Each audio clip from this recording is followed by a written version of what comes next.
Imagine lying in bed tonight. The day has ended, but your mind is still racing. You can't stop replaying mistakes, missed opportunities, and awkward moments. You feel a pit in your stomach, a heaviness that seems to follow you everywhere. Here's the truth. This isn't just fatigue or stress. It's a subtle drain on your soul that most people live with silently. And the surprising part? The antidote isn't another productivity hack, another motivational quote, or a life-changing app. It's something quieter, almost invisible, yet far more powerful: gratitude. Not the kind you post online or repeat like a mantra. A real, lived, intentional practice that rewires how your mind processes the world. Most people sleep on it. They ignore it, underestimate it, and as a result, they're losing focus, energy, and even joy in ways they don't fully realize. And today we're going to explore why gratitude isn't optional anymore, how it's been silently shaping the lives of the most resilient and fulfilled people, and how you can wield it deliberately to reclaim your mental clarity, relationships, and sense of purpose.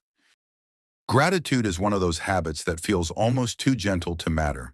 It's overshadowed by grand gestures, monumental achievements, and flashy success stories. We live in a world that glorifies constant motion, instant results, and visible accomplishments. Gratitude, however, is a quiet discipline, practiced in silence, often unnoticed.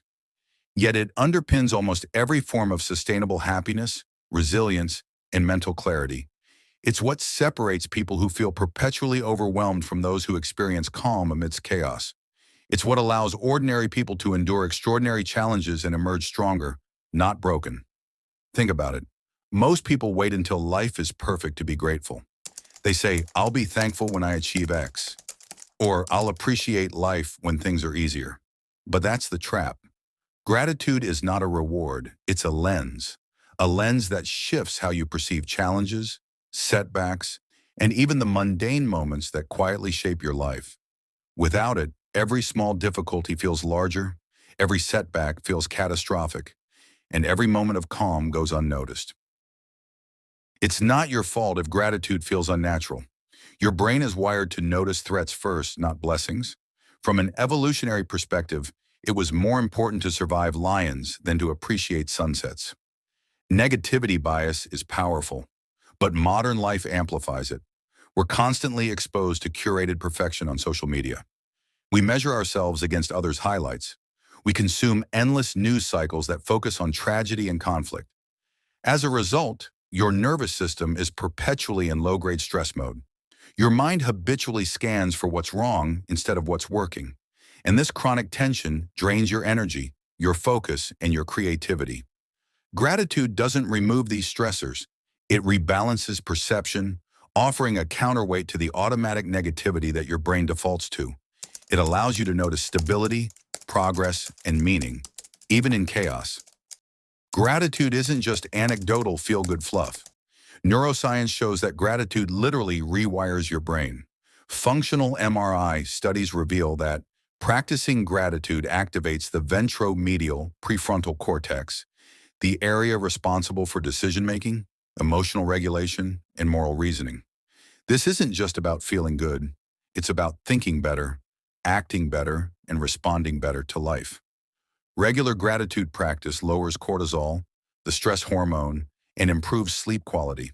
It strengthens social bonds by making your brain more attuned to kindness, support, and generosity.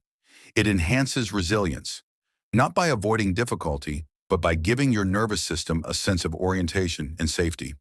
This means that people who practice gratitude consistently aren't just happier, they are stronger, wiser, and more capable of navigating life's storms. There was a time in my life when everything seemed fine externally. Work was moving, relationships were intact, life looked like it was on track.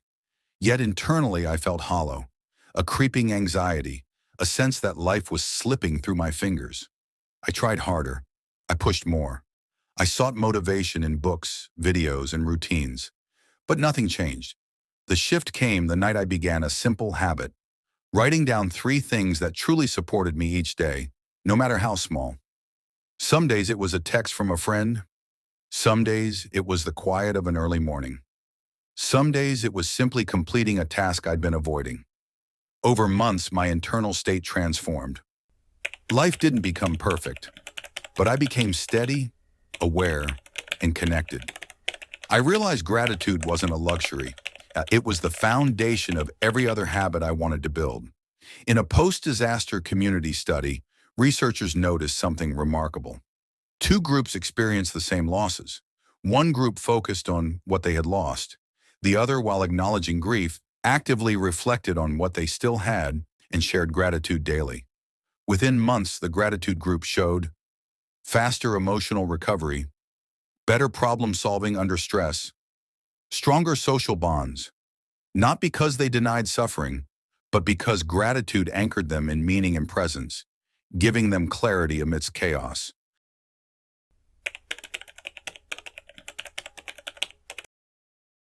Gratitude is not superficial.